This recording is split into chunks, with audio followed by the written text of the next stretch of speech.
Sir, दोन अज्ञातांकडनं तुमच्या घराची असं कळते की सामना कार्यालयाची आणि दिल्लीतल्या सुद्धा निवासस्थानाची रेकी करण्यात आली. काय नेमकं पोलिसांनी तुम्हाला माहिती दिली आहे सगळ्या बाबतीत? बघा, माझा पोलिसांवर विश्वास आहे. मी आत्ताच आलो आहे आणि पोलिसांनी सकाळपासून त्या संदर्भात तपास सुरू केलेला आहे आणि आमच्या मुंबईचे पोलीस सक्षम आहेत.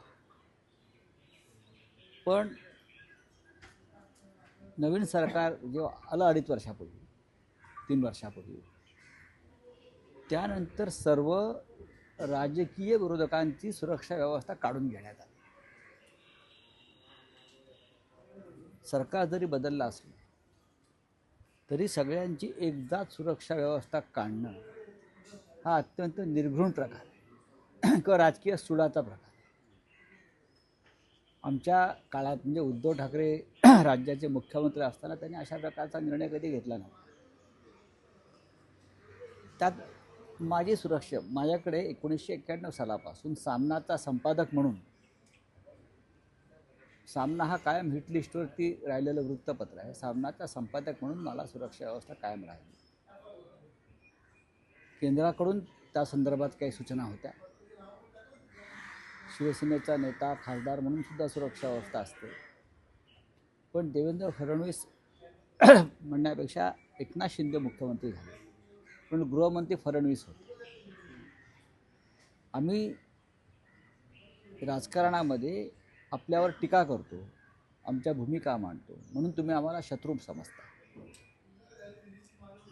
आणि शत्रू समजता म्हणून तुम्ही या टोकापर्यंत येता की तुमच्या जीवितातसुद्धा धोका निर्माण झाला तरी आम्हाला त्याची पर्वा नाही. या महाराष्ट्रामध्ये अशा प्रकारचं राजकारण कधी झालं नाही. बाबा सिद्दीकी यांच्यासारख्या एका नेत्याची हत्या झाली, बीडमध्ये संतोष देशमुख या सरपंचाची हत्या झाली, परभणीत काही प्रकार घडले. महाराष्ट्रातलं वातावरण हे अधिक बिघडवण्यासाठी काही लोक प्रयत्न करत आहेत, काही फोर्सेस प्रयत्न करत आहेत. देवेंद्र फडणवीस नक्षलवादी अशी बोंब सकाळपासून मारत आहेत की आम्ही राहुल गांधींच्या भारत जोडो यात्रेमध्ये नक्षलवादी होते. नक्षलवादी आमच्यापर्यंत पोचत नाहीत. नक्षलवाद्यांचं कार्यक्षेत्र वेगळं आहे आणि त्यांचा बिमोड झालेला आहे असं गृहमंत्र्यांनी सांगितलेलं आहे देशात. पण नक्षलवाद्यांपेक्षाही तुमच्या अवतीभोवती जे लोक आहेत सरकारच्या गुन्हेगारी प्रवृत्तीचे, त्यांच्यापासून समाजाला जास्त धोका आहे. हे बीडच्या प्रकरणामध्ये दिसून आलं की सरकारमध्ये सामील झालेले, मुख्यमंत्र्यांच्या सभोवती असलेले, गृहमंत्र्यांच्या बरोबर असलेले, उपमुख्यमंत्र्यांच्या बरोबर असलेल्या काही असे फोर्सेस आहेत ज्यांच्यामुळे या राज्यातली लॉ अँड ऑर्डर, समाज व्यवस्था पूर्ण बिघडते. पण बहुतेक या राज्यातल्या शासन प्रमुखांची अशी इच्छा दिसते, जे आमच्या विरुद्ध बोलत आहेत किंवा आम्हाला विरोध करत आहेत त्यांना गुंड टोळ्यांपासून जर काही त्रास झाला तर त्याला बहुतेक सरकारची मूकसंमती दिसते. असं एकंदरीत मला गेल्या काही दिवसातल्या या राज्यातल्या घटनांवरून दिसतं. आमच्या घरावरती पाळत ठेवतात हे काय प्रकार आमच्यासाठी नवीन नाही, किंवा आम्हाला मारण्याचा प्रयत्न अनेकदा झाला ही आमच्यासाठी नवीन नाही. पण या सरकारची, केंद्र सरकार आणि महाराष्ट्र सरकारची वृत्ती मी तुमच्यासमोर आणतो. गेल्या 6 महिन्यात जर बघायला गेलं तर याच्या आधी तुम्हाला धमक्या आल्या होत्या, तर तुम्हालाच नाही तर महाराष्ट्रातील ज्या घटनांचा तुम्ही उल्लेख केलात, भाजपच्या नेत्यांना सुद्धा अशा पद्धतीच्या धमक्या आल्या. कायदा सुव्यवस्थेचा प्रश्न कायम आहे. या राज्यामध्ये कायदा सुव्यवस्था राहिलेली नाही. सरकार पुरस्कृत झुंडशाही, गुंडगिरी आणि सुपारी उद्योग सरकार पुरस्कृत सुरू आहे. लक्षात घ्या, मी फार शब्द जपून वापरतो. मी शब्द वापरले की राज्याचे मुख्यमंत्री घायाळ होतात आणि मग ते आमच्यावर वेगळी टीका करतात. त्यांचं म्हणणं आम्ही वातावरण खराब करतो. पण तुम्ही राज्याचे सूत्र हातात घेतल्यापासून या राज्याचं वातावरण किती खराब झालं आहे या संदर्भात तुम्ही आत्मचिंतन आणि मंथन केलं पाहिजे.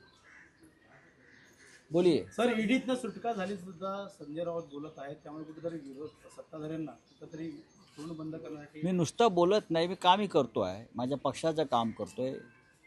हां, त्यानंतर या महाराष्ट्रात आणि देशात जे धर्मांध जातीयवादी फोर्सेस निर्माण झाले आहेत, ज्यांना या देशात पेटवापेटवी करायची आहे, देशाचे तुकडे करायचे आहेत, अशा शक्तींविरुद्ध संजय राऊत आणि आमचे सहकारी हे सगळे काम करत आहेत.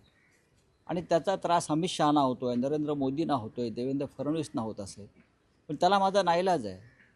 या महाराष्ट्रात आणि देशामध्ये आपल्याला एकोपा टिकवायचा असेल तर हे जातीयवादी फोर्सेस, धर्मांध फोर्सेस आहेत, त्यांच्याशी बेडरपणे लढावं लागेल. सर, गृह आमदार खातं- सुनील राऊत यांनी एक गृह मुद्दा उपस्थित केलेला आहे की जे संविधानिक पदावर नाहीयेत त्यांना सुद्धा सुरक्षा व्यवस्था दिली जाते, पण तुम्ही असंविधानिक पदावर आहात. नाही, या महाराष्ट्रामध्ये गुंडांना सुरक्षा व्यवस्था आहे. भारतीय जनता पक्षाचे किंवा शिंदे गटाचे, अजित पवार गटाचे असे असंख्य लोक आहेत. त्यांच्या मागे पुढे 4-4 बंदूकधारी पोलीस आहेत, बरं का. ती त्यांची मर्जी आहे. याचा अर्थ आम्हाला हवी आहे किंवा आमच्याकडे काही नाही म्हणून आम्ही बोलत नाही. पण या राज्यामध्ये कायदा सुव्यवस्था ढासळली याचं कारण पोलिसांचा जो बंदोबस्त आहे, सुरक्षा व्यवस्था आहे, ही सरकारला मदत करणाऱ्या गुंडांच्या सेवेत आहे. आता तुम्ही पक्षप्रमुखांना भेटलेला आहात. या सगळ्या- पक्षप्रमुखांनी वरिष्ठ पोलीस अधिकाऱ्यांशी चर्चा केली. पक्षप्रमुख माननीय उद्धवजींनी नागपुरात विधिमंडळ पक्षाच्या नेत्यांशी चर्चा केली या संदर्भात. आणि आमच्या प्रमुख जे नेते आहेत, भास्कर जाधव त्या विधिमंडळातले आणि अनिल परब, यांनी दोन्ही सभागृहामध्ये हा विषय आज चर्चेला आणलेला आहे. बताइए. ये पहली बार नहीं हुआ है. मेरे दिल्ली में सफदरजंग लेन की घर की भी रेकी बार बार होती रही है और मैंने इस बारे में अमित शाह को एक खत लिखकर बताया है. तुगलक रोड पुलिस थाना है दिल्ली में, उनको बताया है कि एक कोई बहुत ही रहस्यमय तरीके से हमारे घर के सामने कुछ चल रहा है. हाँ, तो ये मैंने बताया है. सामना के बाहर भी रेकी होती है. बार बार ये हमें पता चला कि सामना जहाँ मैं बैठता हूँ, सामना कार्यालय न्यूज़पेपर, उनके ऊपर भी रेकी चल रही है. यहाँ जहाँ मैं रहता हूँ भांडुप में, वहाँ भी रेकी होती है. आप लोगों ने भी सुबह देखा है. लेकिन नरेंद्र मोदी, अमित शाह और देवेंद्र फडणवीस चाहते हैं कि जो हमारे खिलाफ आवाज़ उठाएगा उनका आवाज़ हम बंद कर देंगे. इस तरह से हमको ईडी में डाल दिया, हमको जेल में डाल दिया, हमारा आवाज़ थमा नहीं. हमारे जैसे बहुत से लोग हैं. लेकिन अब इस तरह से अगर कोई हमारा आवाज़ बंद करना चाहते हैं, वो भी उनको मुमकिन नहीं है, नामुमकिन है. मैं बताना चाहता हूँ, हमने हमारी सुरक्षा व्यवस्था ये सरकार आने के बाद पूरी तरह से हटा दी. कहीं ना कहीं मुंबई में कानून व्यवस्था के लिए पूरे महाराष्ट्र में पूरे राज्य की कानून व्यवस्था खतरे में है. जब से 3 साल पहले एकनाथ शिंदे और देवेंद्र फडणवीस जी की सरकार आई है, तब से पूरे राज्य की कानून व्यवस्था लगभग उद्ध्वस्त हो गई. आप जाइए भीड़ में क्या हो गया. जो सरकार में बैठे हैं उनके समर्थन से हत्या हो रही है और लोग सरकार में बैठे हैं. भीड़ में देखिए, परभणी में देखिए, मुंबई में बाबा सिद्दीकी जैसे नेता की हत्या हो गई. हाँ, मुंबई में ऐसे ऐसे गैंग ऑपरेट बीजेपी के लोग कर रहे हैं जो अपने विरोधियों को ख़त्म करें. मैं बोल सकता हूँ, मैं नाम ले सकता हूँ, लेकिन पुलिस की जान चल रही है, इसलिए मैं नाम नहीं लूँगा. सर, आदित्य ठाकरे मुख्यमंत्र्यांच्या भेटीला गेलेले आहेत. खास करून रेकी करण्यात आलेल्या तुमच्या प्रकरणात. हो, मला उद्धवजींचा फोन होता की माननीय आदित्य ठाकरे आमचे नेते सीएमकडे आमदारांसह भेटायला गेलेले आहेत.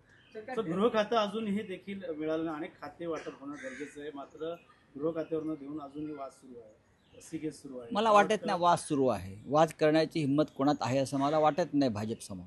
राउत सर, जिस प्रकार से आपके ऊपर आप लगातार बयानबाजी करती है, दिल्ली हो या महाराष्ट्र, आप लगातार विपक्ष हो या सरकार के ऊपर हमला करते हैं, क्या आपके जवान या आपके ऊपर दबाव डालने के लिए इस प्रकार ये बहुत सी कोशिश चल रही है.